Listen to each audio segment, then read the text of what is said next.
जीवन में सबसे ज्यादा खुशी का क्षण वह होता है जब हम कोई कोर्ट केस या मुकदमा जीत जाते हैं। क्योंकि हमको ऐसा प्रतीत होता है केस जीतने के बाद कि शायद हमने कोई युद्ध या जंग को जीत लिया है। क्योंकि भारत जैसे देश में मुकदमे को जीतना किसी युद्ध को जीतने के बराबर ही होता है।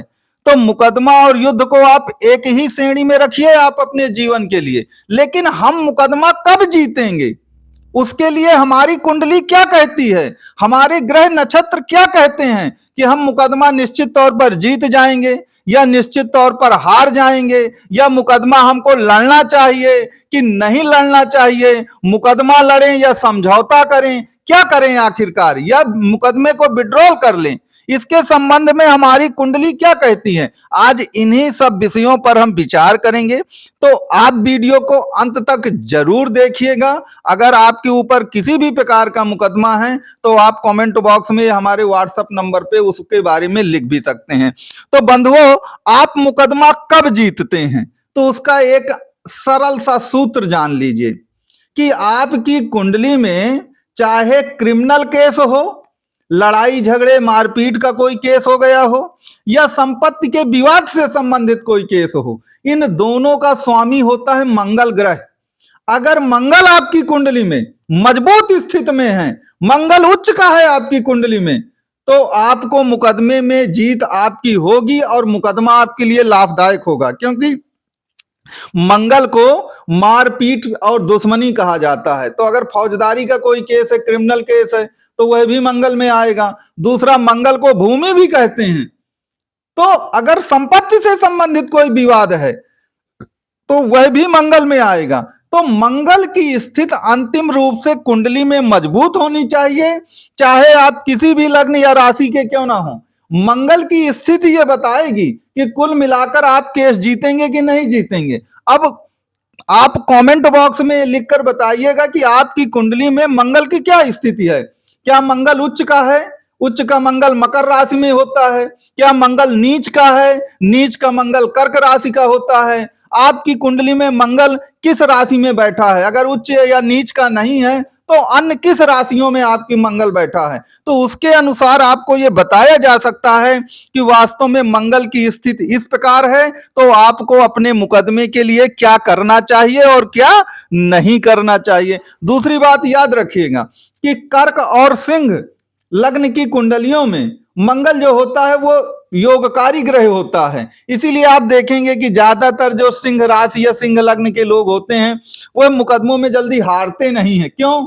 क्योंकि एक तो सूर्य तो उनका स्वामी होता ही है उस कुंडली का, मंगल योगकारी ग्रह होता है। इसलिए भी सिंह राशि के लोग या सिंह लग्न के लोग अक्सर मुकदमों में विजयी हो जाते हैं। दूसरी एक बात और याद रखें कि अगर आपको मुकदमा जीतना है तो मुकदमे की शुरुआत कुंडली के छठवें भाव से होती है, क्योंकि छठवां भाव दुश्मनों का, शत्रुओं का है। भाई, आपके खिलाफ मुकदमा कौन दायर करता है? जो आपका दुश्मन होता है। भाई, जो आपका हितैषी है वो थोड़ी आपके खिलाफ जाके मुकदमा दायर करेगा। जो आपसे जलता होगा, जो आपका दुश्मन होगा, आपका भला नहीं चाहेगा, वही जाके मुकदमा करेगा। तो छठवां भाव जो होता है कुंडली का, याद रखिएगा, वहां से मुकदमे की शुरुआत होती है। तो अगर आपकी कुंडली में छठवां भाव बहुत अच्छी स्थिति में है तो निश्चित तौर पर आप मुकदमा जीत जाएंगे।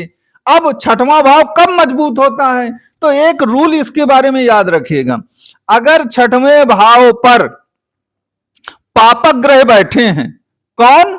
मंगल अगर छठवें में बैठा है तो बहुत अच्छा है, शत्रु विनाशक राजयोग मंगल बनाएगा, आप शत्रुओं का विनाश कर देंगे। तो विनाश का तात्पर्य यही है कि आप मुकदमा जीत जाएंगे।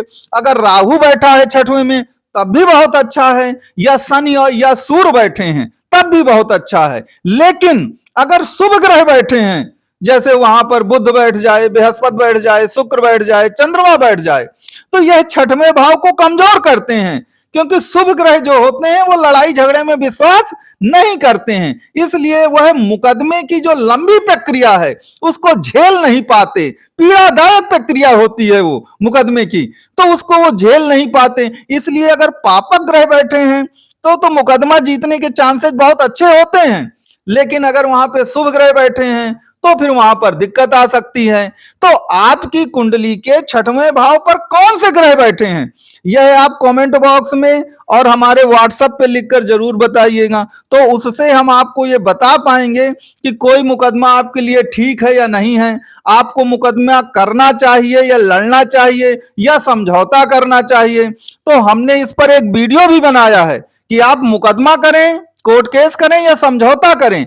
आप उस वीडियो को देखिएगा जरूर, तो आपको पता चल जाएगा कि वास्तव में आपको इस जंजाल में पड़ना भी है या नहीं पड़ना है, आपको मुकदमे से लाभ मिलेगा भी या नहीं मिलेगा। तो उस वीडियो को आप जरूर जा करके देखिएगा। दूसरे नंबर पे याद रखिएगा कि समय का जीवन पे सबसे ज्यादा महत्व है। अगर आपका कुंडली के अनुसार समय बड़ा अच्छा चल रहा है तो आप मुकदमा जीत ही जाएंगे, लेकिन अगर समय आपके विपरीत चला गया तो मुकदमा हार जाएंगे। तो ये समय क्या होता है, देखिए कुंडली में जो आपकी महादशा या अंतरदशा प्रत्यंतर दशा चलती है, यही समय कहलाता है। हर कुंडली में कोई ना कोई ग्रह, हर राशि या लग्न में कोई ना कोई ग्रह योगकारी होता है, कोई ना कोई ग्रह अयोगकारी होता है। जैसे अगर आप मकर या कुंभ लग्न के हैं या राशि के हैं तो आपकी कुंडली में सबसे योगकारी ग्रह शुक्र माना गया है। तो अगर शुक्र की महादशा या अंतरदशा चल रही है तो उस समय मुकदमे में आपको लाभ जरूर मिलेगा। इसी प्रकार मान लीजिए आप सिंह या कर्क के हैं तो उस समय अगर मंगल की दशाएं चलेंगी, क्योंकि मंगल योगकारी ग्रह होता है, तो भी आपको 100% लाभ मिलेगा। आप मिथुन राशि या मिथुन लग्न के हैं तो उसमें भी शुक्र योगकारी ग्रह होता है, तो शुक्र की दशाओं में आपको लाभ मिलेगा। तो कहने का तात्पर्य यह है कि अगर योगकारी दशाएं आपकी कुंडली में चल रही हैं तो आपको लाभ जरूर मिलेगा और आप मुकदमे को जीत जाएंगे। लेकिन अगर अयोगकारी ग्रहों की दशाएं चलती हैं तो फिर आपको सोचना समझना पड़ेगा, उस समय आपको क्या करना चाहिए वो तो आपकी पूरी कुंडली का विश्लेषण करने के बाद ही बताया जा सकता है।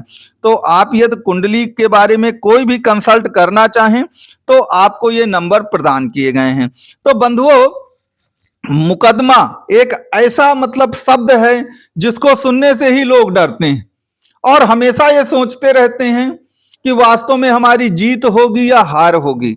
तो याद रखिए, ग्रह ये आपको बता देते हैं कि आपकी डेस्टिनी क्या है, आप जीतेंगे या हारेंगे।